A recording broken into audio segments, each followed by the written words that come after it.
This is what they did. I apologize.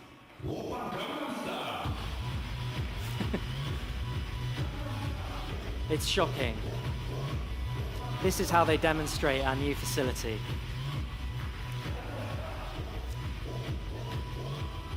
Now, if we're unlucky, some of this might end up in the game. I hope not.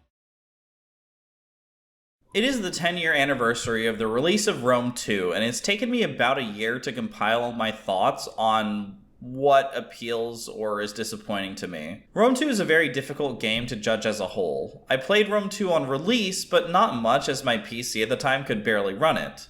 It was an earlier Alienware.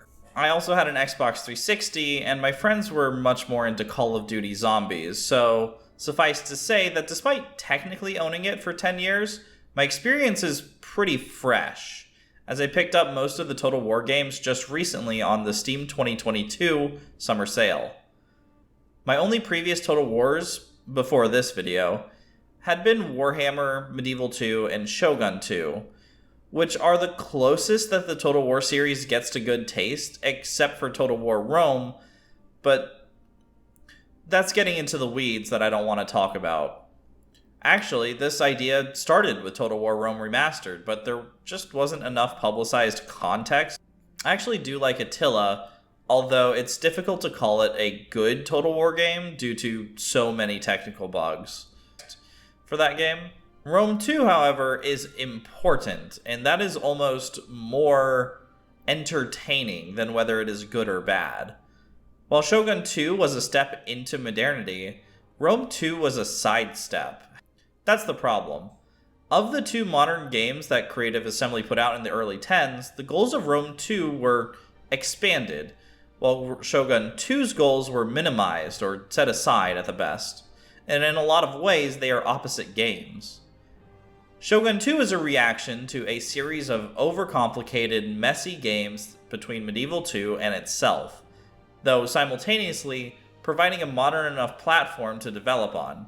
Rome 2 sprawls, which isn't necessarily good or bad, and little care is taken in ensuring that the platform, the engine, is stable enough for future content, as can be seen with how unstable Attila is, and as well as the more expansive later DLC.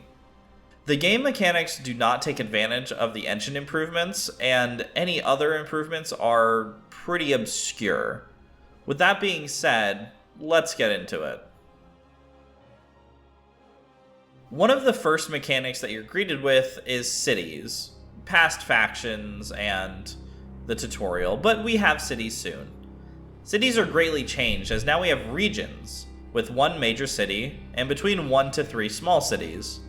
Cities are made up of buildings, but no longer are they made up of people, which have been abstracted into growth. People were already abstracted into tax in Shogun 2, but by removing tax and population in favor of the abstracted growth, there's less numbers to remember, but it also means income and rust can no longer grow without player input. In general, the illusion of natural growth depends on how believable a growth factor is. More farms means more food, means more people. I can very much believe that. Water fountains meaning more people and making them happier? Not so much. This is very strange since Shogun 2 did this abstraction very well. The only caveat to Shogun 2 was potentially infinite growth in a city, but even that can be rectified with thresholds negating a certain amount of growth, or even too rapid growth causing unrest, such as was in Rome and Medieval 2. However, one of the only goals visible through gameplay is having the player have to manage less. So I can't imagine that Creative Assembly could have hid the population numbers. One of the only other reasons I can imagine for this is to save on storage space. The result is that regions are limited to your growth investments, and give you one more statistic to track per region. So what's better? Shogun system that's only threshold is money and food? Or Rome 1, where cities needed to reach a certain population to advance? Assuming this is supposed to be a step forward, we'd want a new system. One of the better, newer systems is Three Kingdoms, which has a peasant system, which is akin to what I'm about to suggest. City districts could require a number of people to work them, or a flat distribution to labor types that grows over time. This would probably result in a system where long-lasting and safe cities profit the most, and not having jobs could create unrest, though additional income and unrest could come from cities of high trade value. This might seem silly to people unaware of historical context, but a lot of unrest was caused in border cities or cities along trade routes. Often this was due to contact with other cultures, or even moving hordes of cultures, or just the fact that often border towns are the first ones where slaves went by. And of course, there's much more context regarding that in the time, but it's getting into the weeds. Otherwise, cities are quite limited in Rome too. Shogun 2 had at max 2 specializations: money-making, but at least able to defend itself, or every single dojo with very little economic value. Prior games had the ability to build every building in a city with no slots. Rome 2 big cities have 4 extra slots, small cities have 2, plus 1 if they're coastal for a port. Because of this limitation, cities can technically be versatile, although this usually will come at a great cost to profit, and specialization will mean that they're always lacking something. One of the better hidden mechanics is infrastructure. I know, after complaining about a mechanic that infrastructure should be a great part of, I'm complimenting Rome 2's mechanic of natural buildup. Kind of. Infrastructure is raised by building up trade buildings or civil buildings, measured by the region as a whole. There are 4 levels. 0 is between 10 total levels, 1 is between 10 and 30, 2 is between 30 and 50, though it depends on the DLC, and 4 is whatever is above that, with each level giving 10% movement speed and trade value pass-through. Going back to the building system for just a moment, realistically 90% of regions are going to be level 1 as non-barbarians, because regions by default have 2 to 4 levels just from cities existing, and 2 or 3 trade buildings brings that up to 10. Even though this isn't without fault. However, this is a very faulty system. The Romans were known for having their armies build roads, so for them, military building should count. Ports should count for everyone, but they don't for some reason, despite playing key infrastructure roles in real life as well as Rome 1 and Medieval 2. Personally, I'd have religion add roads in Greek cultures because of how key they were to life. This wasn't as much the case in other cultures. Eastern cultures could have white government buildings give levels, while for barbarians, I'd probably have every building add half a road level. This is, again, a point made in the original Rome that is sadly missing. Roman roads were, and to a degree, are still renowned for their good structure and quality. Greek roads were secondary to them, and in-game can't be upgraded to maximum level, and barbarians can't level past dirt roads. For Carthage, I'd double port and civil points towards the contribution of infrastructure levels. The point CA is trying to make is balance, but it's a moot point. By balancing things to be all around equal, the different cultures and civilizations lose an aspect of charm and respect. The Romans did do a lot of taking ideas from Greeks, but they also improved those ideas. However, as is, Roman and Greek merchants are almost exactly the same, and there's not much ability for barbarians to even gain infrastructure, as they lack trade buildings and only have red military buildings or civil buildings. I greet you as befits your reputation. Now, friend, speak plainly, so that we may fall to haggling. On behalf of my people, I accept. The haggling is done, and we have an end to our talk. No one knows how trade works except Creative Assembly. The most obvious is the classic port of resources. Each resource has a value, more or less depending on the amount created, and if a nation doesn't have it, they buy it. I say buy with air quotes because the value has nothing to do with either the seller nation nor the buyer nation's treasury. It's the abstract people who buy goods, and I can't for the life of me determine how much of something they want and why they're willing to pay so much for it. In Medieval 2, trade kind of made sense. Merchants wanted to find either a particularly valuable resource or a resource they're good at trading, and make money by abstractly selling to everyone. Shogun 2 had these resources, but it made sense because of how culturally homogenized the clans are. They all had the same needs and wants, and resources were also pretty rare. But Rome 2 does nothing for the pitfalls in either model. Like, the Germans really shouldn't like wine, and for some reason they don't make beer either, despite that being a good resource that only Germans or Gauls, barbarians, would have. And yet they're willing to pay as much as anyone else for wine. Now, being fair, the resources in-game are generic enough that anyone could want them, but it's essentially Shogun 2's trade system again with some modifications to fit into the new building system. It's not very robust. Back on topic, trade seems to happen in two ways. First is capital to capital. Between routes, trade buildings can improve the income of the seller, but the buyer doesn't benefit besides tariffs. So one-sided relationships aren't necessarily just free loads of money. The other trade is trade centers, usually being resource hubs sending out resources.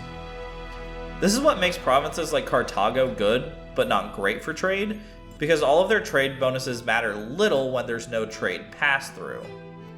Pass-through is when trade passes through a region, water or land, picks up or removes value due to local factors. It sucks to find in Rome 2, so here's Attila, in a game where I was bankrolling the nation off the peoples of Rome. This works because Attila has an identical trade system with more variables visible, but it functions essentially the same. There's still a great deal of questions. What happens when a trade route passes through both capital and trade hub? Do routes merge? Do they split? Who is Creative Assembly's trade manager? What this system needs most is a massive overhaul, because I don't think it's inherently bad. It's actually pretty close to how trade could work. Not exactly, but it's getting there. However, to my knowledge, this trade system is actually how Creative Assembly continues to use trade up until the historical series with... I don't even know where we're at anymore, honestly.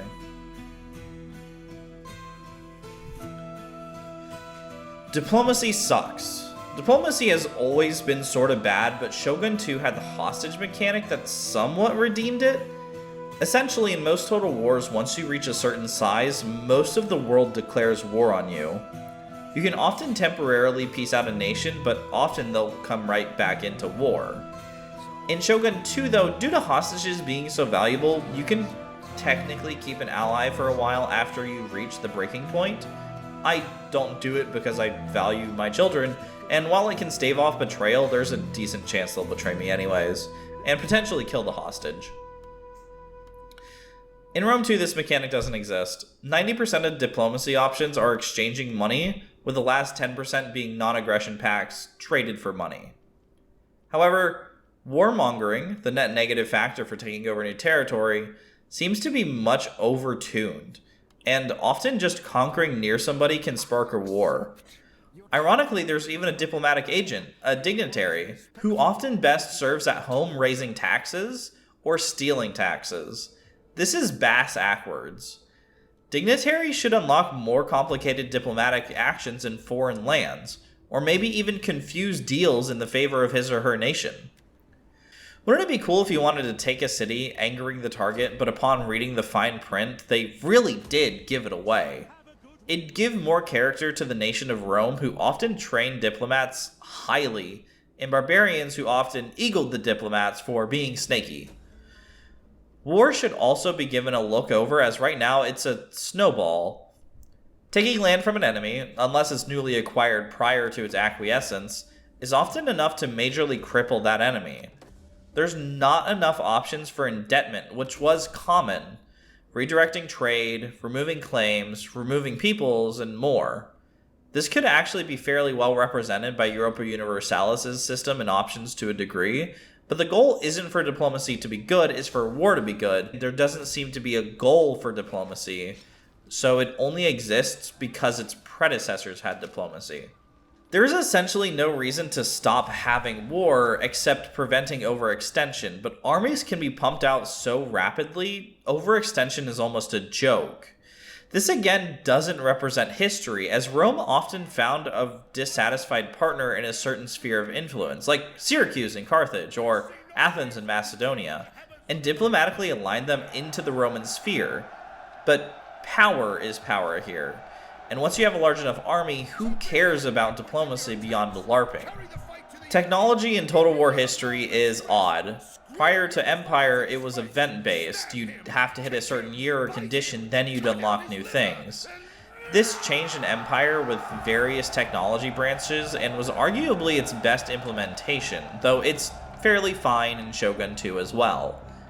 Personally, technology progression should match the setting. The problem is that there's a lot of different settings and that CA wants to make a generic system. Barbarian technology should probably stay event-based. Taking control of Roman or Greek regions could grant good hybrid units, or cheap and less effective versions of their buildings. Greek, Roman, and Eastern are good in the abstract and idea-men sort of way, but Rome 2 doesn't give enough credit to how much individuals would reform things. Rome 1 also had this problem, but you know how it is. It's easy to forgive a studio on a shoestring budget that doesn't know if the next game will be a sequel to a love series, or mobile pinball for Sega. Ironically, the system is extremely unbalanced. Rome by far has the greatest tech tree. While most civic trees are similar, Rome gets not 1, not 2, but 3 army reforms. Now most nations do get some form of change in the army, but most nations are anemic in this sense. Getae gets some chainmailed units, while Greece removes armor from their peltasts. It's a shame, but I kind of understand. It's a real cosmetic and statistic change to your units, which is good, but a lot of cultures just didn't progress or have ideas about military prior to being conquered and Romanized. One solution would be to give those regions legionaries from that region with that legion's peculiarities, which is what the Desert Kingdoms DLC does. However, that'd result in a mileage varying heavily from region to region and also be ahistorical, but barbarians, besides being almost completely generic across every single faction, CA, why did you do that? Do have a lot of bonuses to their army that makes them good enough to tussle with early Romans, though they're still not very good. The tragedy is the Greeks. I hope you like spearmen and peltasts. That's all you're gonna get. Except Macedonia, who gets cavalry. And Epirus and the Seleucids get mercenary elephants. But that's part of the problem. Each Greek has +1 to an area when in general they aren't versatile enough at all to take on the Romans. I mean, anyone can beat the AI, but whenever I look at how many different roles the Romans can easily fill, and better than the Greeks can, I wonder why the system made for upgrading or filling roles isn't doing that. I don't have much to say about other technologies since they fill the role of limiting the player based on time and investment into research on the ability to build up bigger and better. It's par, it's not special. Between Shogun 2 and Rome 2, Crusader Kings 2 released. At the time, the grand strategy market was small, so naturally, even though these companies would fulfill different niches, they're still going to want to compete.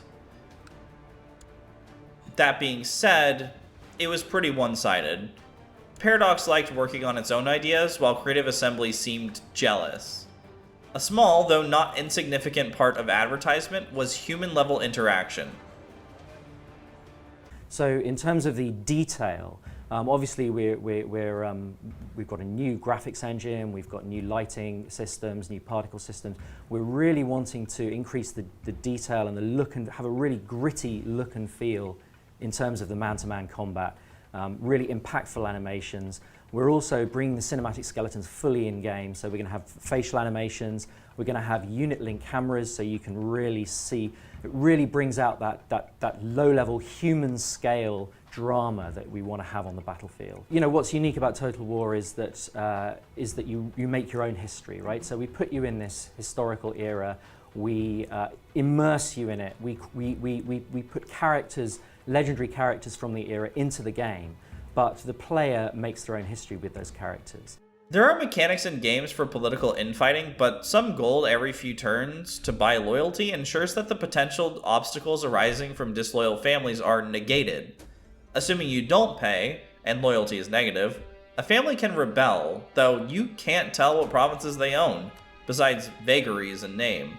Yeah, the Jewish families probably own Jerusalem. Characters in families can take action. You can send a relative to get food or decrease unrest, but there are one-time expenses for minor benefits.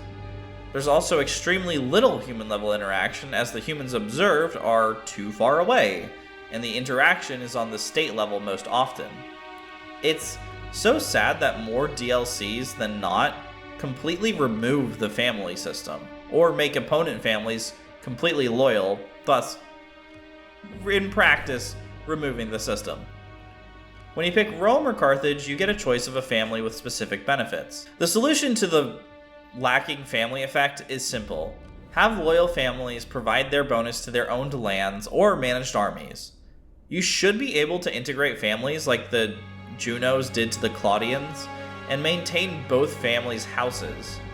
This would be more complex to program, but then we'd also have human-level interaction and all the personal-level actions needed to take, maintain, and integrate opposing families. Another disappointment is children. Heirs and successors are major parts of Rome's history, but the interactions with them are horrible. The only action you can take is to teach them, and they get a random stat bonus.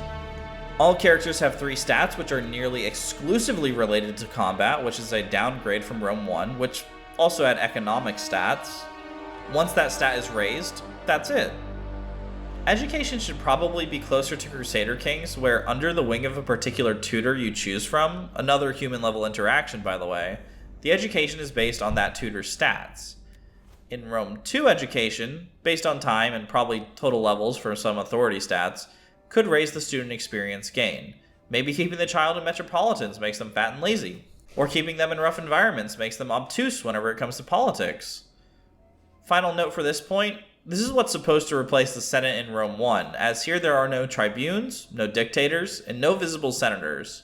Let's get it out of the way, the auto-resolve sucks. It's nice for saving time, but often comes with hilarious results. It doesn't take a lot of how in-game combat actually works, often forgetting that melee units have Pila and that Velites have shields. In battle though, the AI is much worse than Shogun 2's. This is a direct result of people complaining that Shogun 2's AI was too good, which in reality it's mid. Often the Shogun 2 AI picks a defendable spot or a place it can charge from, and defend or charge respectively. Now we have an even more generic system where the AI will make a front line, expecting you to make a front line, and charge. Assuming you have heavier units, you can often just hold the line and go around with your lighter units, or just wait and fight it out and eventually win. If you have lighter units, you can often just exhaust the enemy or harass them, although this is usually worse because of skirmish mode being broken.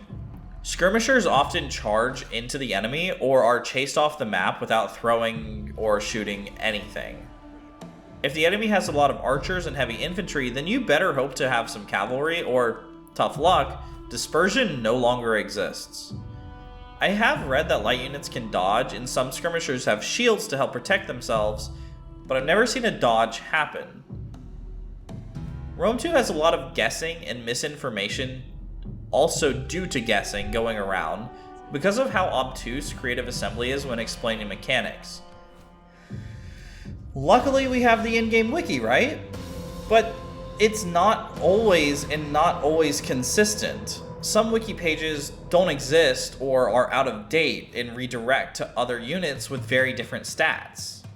Did you know that each faction has an additional downside to their bonus before the game was out but after the wiki was written? So, ignoring all that, the trifecta of the antiquated army is heavy infantry, skirmishers, and cavalry, with special mention to engineers, light infantry, and navy. That being said, light infantry's only real benefit is stamina and speed, but because the enemy never runs, there's not that much benefit to them. And a little less so to cavalry, which can often dismount if you're worried about spears, and skirmishers can also double as light infantry, especially in the late game. Essentially, specialist roles rarely lose functionality, only gaining function in later areas. Medium infantry are often really good, as they have similar combat stats to heavy infantry, but also maintain pretty decent speed of the light infantry. Speed is more detailed in mods, but in-game, you have to go into the unit details to pop up, as the card often doesn't have the information you need. While stats haven't exactly been clear in previous entries, Rome 2 is a very large departure into abstractions and odd details. Armor is no longer a flat decrease to damage as it was in previous entries, but it is now a random roll between 0 and the armor value to reduce the incoming damage. Armor piercing is also a lot less common, and a big boon for Rome is that their skirmishers have a large damage portion in armor piercing, making them pretty amazing. Shields help a lot against projectiles, but assuming a unit has armor, shields are unnecessary against arrows, as arrows' armor piercing damage is nearly zilch, though shields are good against javelins and stones. In general, the problem with combat is that it's boring and repetitive. 99% of my battles were softening up enemies, protecting against cavalry charges with my own cavalry, then fighting with what's left of the heavy infantry. If I was outnumbered, I almost always had quality on my side, and was always able to succeed. The game very rarely, if ever, poses a challenge, primarily doing so when not playing as the Romans. But even so, simply knowing the roles of each unit and the best way to use them can win nearly every battle.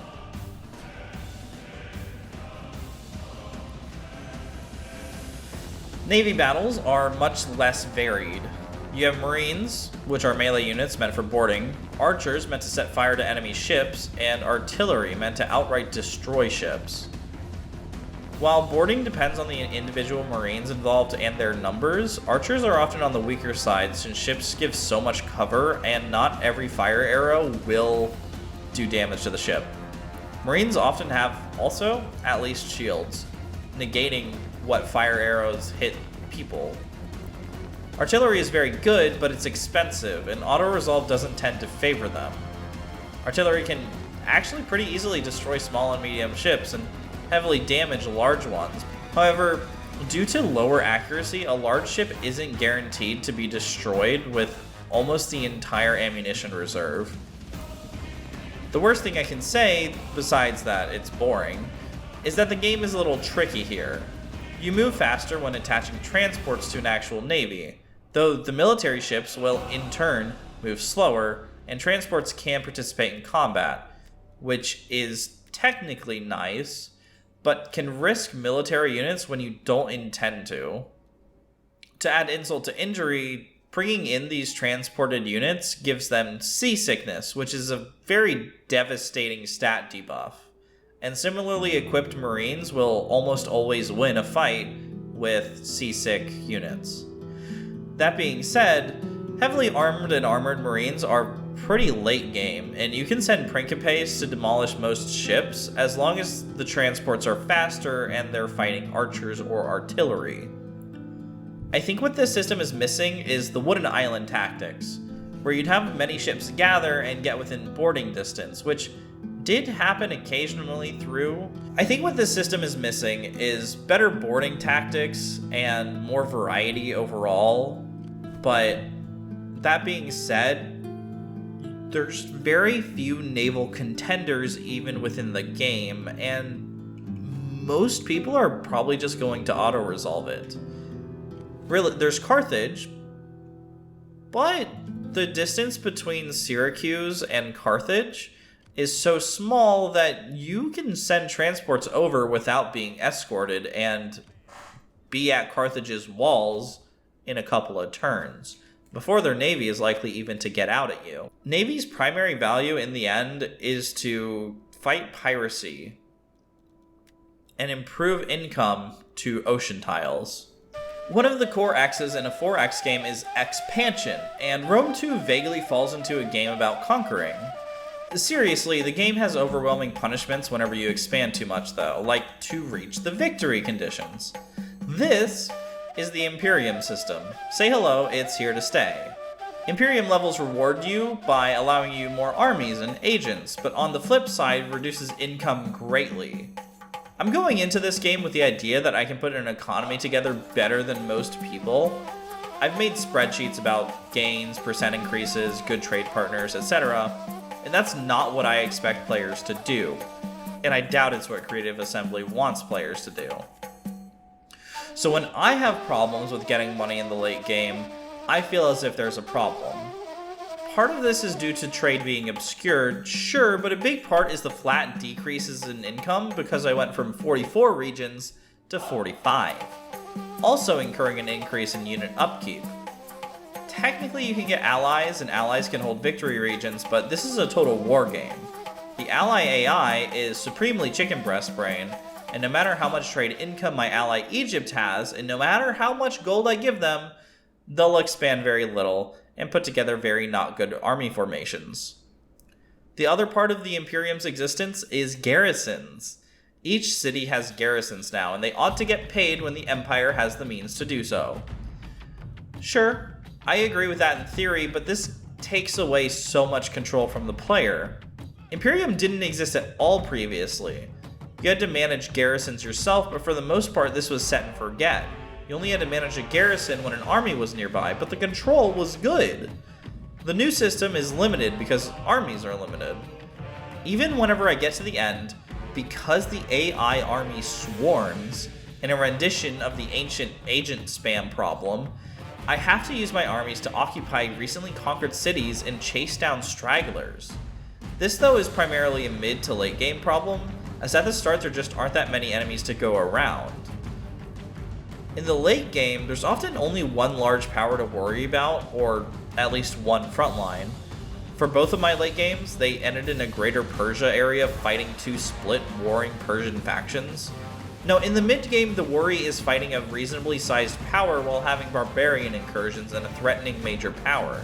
So you want to beef up border garrisons, which you can't really do. Best case, you have the civil garrison and 2 recruitment camps, which at max counts to 18 units in late game, which isn't enough. Enemies, if they do exist, roam around with a stack and a half and occasionally 2 stacks. If I have a military port, we can bring that 18 units up to 22, but those are at half strength, so let's say 20. I have a region taking up a ton of food and not making much money at maximum level, with a smattering of quality between units. This is supposed to be a combined better system than Shogun 2's mixed system of having both garrisons and buildings, and player-controlled garrisons. If this game wasn't already so easy, I can see an argument being made for people new to this type of game needing the existing uncontrollable units, but this game is easy. All the Imperium system leaves the player with is much less agency with less control of garrisons and less possible armies. Which sure, you don't need them as Rome, but what about the number of focused barbarians? I feel this is a result of either a rushed development, but it's not removed in DLCs or Attila, so someone was convinced that this was a fun and engaging system, more so than players having control of their units. Offhandedly, I don't see much reason not to have a garrison template besides CA's refusal for player control.